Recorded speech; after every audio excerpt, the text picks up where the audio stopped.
Yeah, it's the lack of free agency signings. Like nothing against Monte Morris.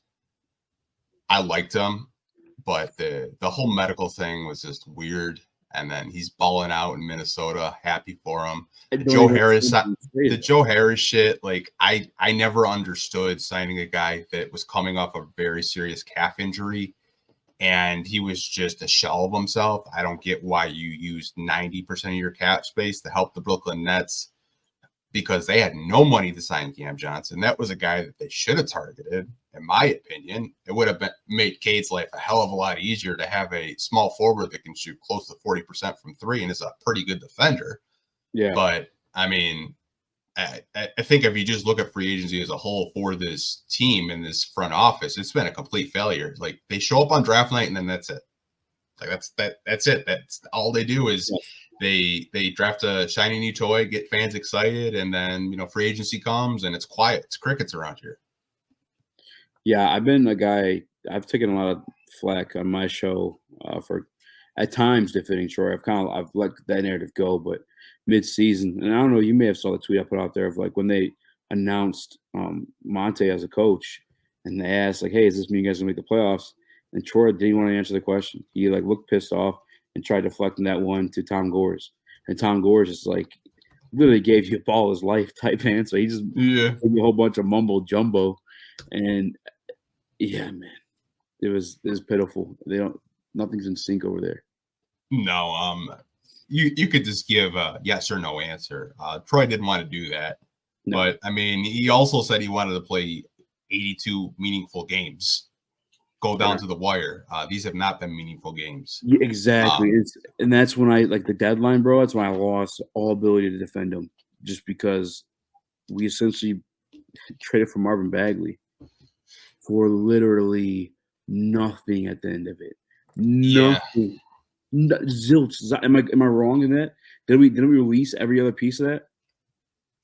I think the Bagley thing has more to do with James Wiseman than people talk about. When you look at Bagley's contract, he only had a year left. And it would have been more movable this summer versus just trading it in the middle of the season for Danilo Gallinari, which, I mean, you look at who the agent is. Again, it's Eric Tellem. Danilo Gallinari is represented by Eric Tellem. Same with Mike Muscala. So they do both of these guys a favor. They trade for them, and they do contract buyouts for them. Obviously, Gallinari signs with the Bucks, so he's playing for a playoff team that they're going to be a deep playoff team this year with Giannis. And then you look at Mike Muscala. He goes back to OKC, and he gets a contract buyout because he was mad that he wasn't getting playing time anymore. I mean, he was getting playing time. You saw what a stretch big with Cade Cunningham. What's that? He should have been getting playing time too. If that's did it happen because he was mad, or did it happen because like he wanted to buy out to begin with? Well, he was getting playing time and then it stopped. The James Wiseman stuff happened again, and I don't have any like inside information or anything, but I hope it wasn't because he's mad. That pissed me off. Because you can't tell me that it wasn't someone from the front office that traded for James Wiseman wanting to get a better look at him. Because James Wiseman was buried on the bench, and the organization said we just want to get a better look at him. Obviously, he's been doing a hell of a lot better since the All-Star break. But to your point, there was really no point of trading Marvin Bagley. I mean, he was still a productive player. He was a productive backup big behind Durant, and he actually got better defensively this year. He was actually trying. I'm not saying like Marvin Bagley is going to win you an NBA championship by any means, but he was a serviceable, at least NBA player, and he's done pretty damn well in Washington.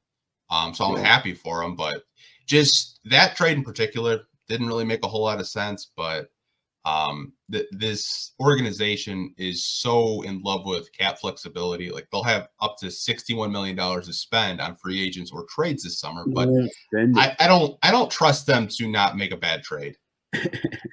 Like, and they don't, like, you have the money, then you don't spend it, while also at the same time saying you want to compete. Which one is it? like I don't even understand, man.